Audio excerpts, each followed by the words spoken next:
So he's in trouble. He's in trouble, dude. If anybody saw this on CNN, let me go. He stole some very specific classified documents. A 21-year-old National Guardsman was under arrest today for stealing some classified documents. Oh man, just a second.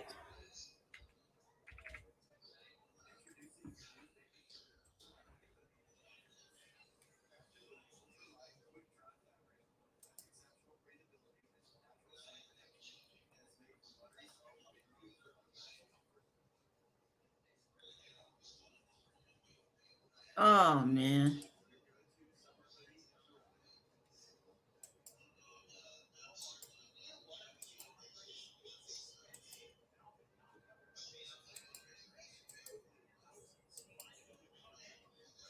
Come on.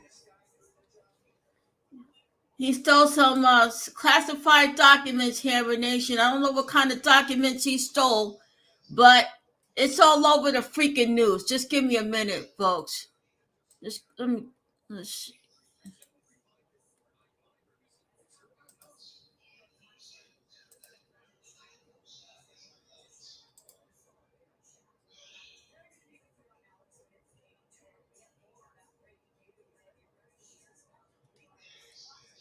come on.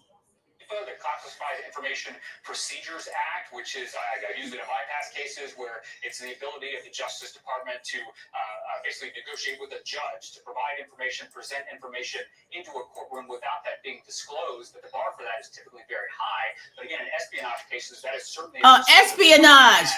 He's up on espionage charges, man. Additional information, additional secrets, making them out into the public light. So the last thing I'll say is that was also he's arrested. When you have a suspect who is facing serious jail time. Oh man, he's facing serious jail time for this, man. He's facing serious jail time for this, man. Let me go to MSNBC.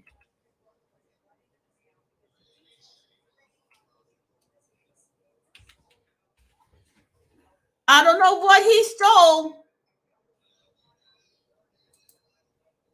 I don't know what he stole, Hammer Nation, but he stole some top secret stuff.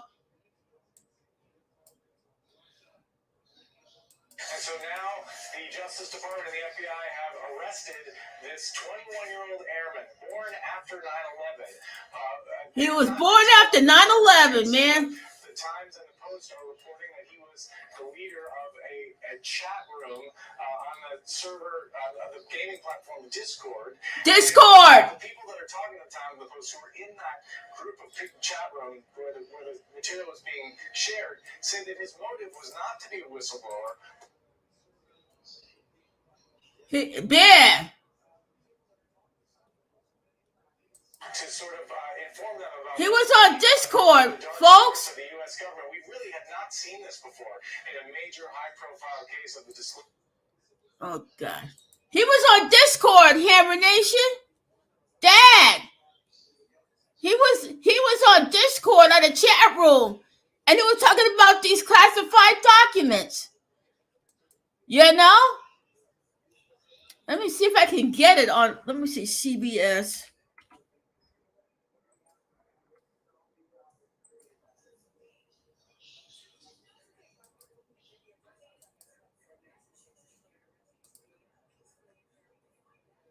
No. Yeah, he was on some classified documents. Hammer Nation, I'm going to show this to you.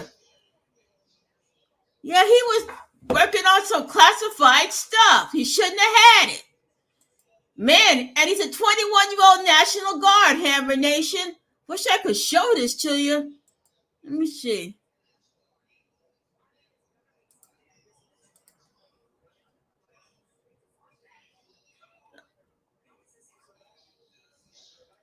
Yeah, I'm sure you're seeing this as Air National Guardsman was stealing some secret stuff.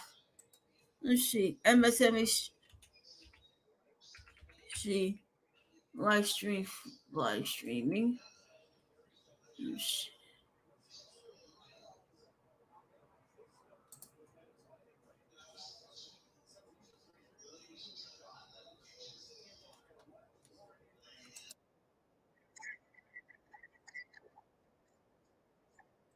Oh God.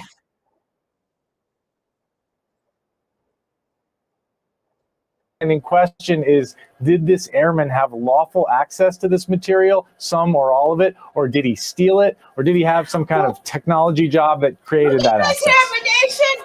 See, that's the thing. By the way, we're looking at video just outside of his home there in Massachusetts, where the arrest was made peacefully, apparently, according to Attorney General Merrick Garland. He did not resist arrest at all. But this brings up the question, how did he get access to this? It is incredible to think that a 21-year-old National Guard airman would have access to this level of classified documents. The one thing that appeased me in the very slightest way, Ken, is that he was identified as somebody who works in the intelligence wing of the Massachusetts Air National Guard.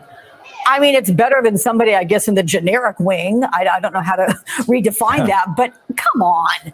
How does this happen? So that goes to some distance to explaining this. We should remember, enlisted members of the military can be 18 years old, and they can be entrusted with great responsibility, the responsibility to take life. And in this case, they can be afforded high-level security clearances and access to very sensitive information. What's sort of mind-boggling about this, though, is that it's one thing for him to have access to sensitive information related to his job, but we're sitting here wondering what the war in Ukraine, what the CIA's view of what was happening in Israel, or South Korea, what that has to do with an airman's job at a National Guard wing, even an intelligence unit on a base in Cape Cod. That the DOD needs to explain, and it's possible that he didn't have lawful access to this material. It's possible that it was given to higher level people, and he somehow got access to it. But either way, it's a startling breach of security 10 years after Edward Snowden walked out of a National Security Agency facility with thousands and thousands of classified documents. And again, I want to reiterate what was said. You said that this is something that he posted on an online chat room. I mean, essentially, he wanted to show off to his friends. Hey, look what I have access to. I mean, it begs the question, what was he thinking? I mean, surely the Pentagon has all sorts of, I guess, educational seminars. You're taught what you can talk about, what you can't talk about, particularly if you work in the intelligence wing, right? Yeah. So you're raising another great point. The question of whether the Pentagon and the intelligence community really understands all the people they're granting these high-level clearances to. After Snowden, they created this system of so-called continuous monitoring, where they were going to look at people's social media, look at their bank accounts, not just once every 5 years for a security clearance review, but continuously. Well, clearly, whatever has happening in that space is not enough, because not only was this person sharing this material, he had, according to the people who were talking to the Post and Times, some really extremist views. Like he apparently told them that he thought the Buffalo supermarket massacre was allowed to happen by the U.S. government. So this is a person that we have entrusted with our secrets, and he's not the only one. There is a problem with extremism inside the U.S. military and perhaps elements of the intelligence community. That's another issue that our leaders need to grapple with. But right now, the big question is, do we have control of our secrets? Well, and remind us again where this was first posted, Ken, and how long was it up there before being disseminated really around the world? Right. It was posted to a chat room on a gaming platform called Discord, which allows users to create their own private chat rooms. And according to the people, again, who talked to the Washington Post, this person began first transcribing versions of these documents, typing them out himself more than a year ago. And then he began posting the actual documents. And so as far as we can tell, the U.S. government had no idea that was happening. It was only after somebody in that tight-knit chat room uploaded the documents to another chat room with a larger group of people. And then in one case, they migrated to a chat room that was, the main topic was the game Minecraft. Then the documents started to leak out, and eventually they made their way to journalists, and then the U.S. government figured this out. But that is another sort of amazing aspect of this, that these documents were out there on the internet, albeit in a closed. I'll be right back, Vibrant Law. He's in trouble. Yeah, he is. Let me go. I'll be right back.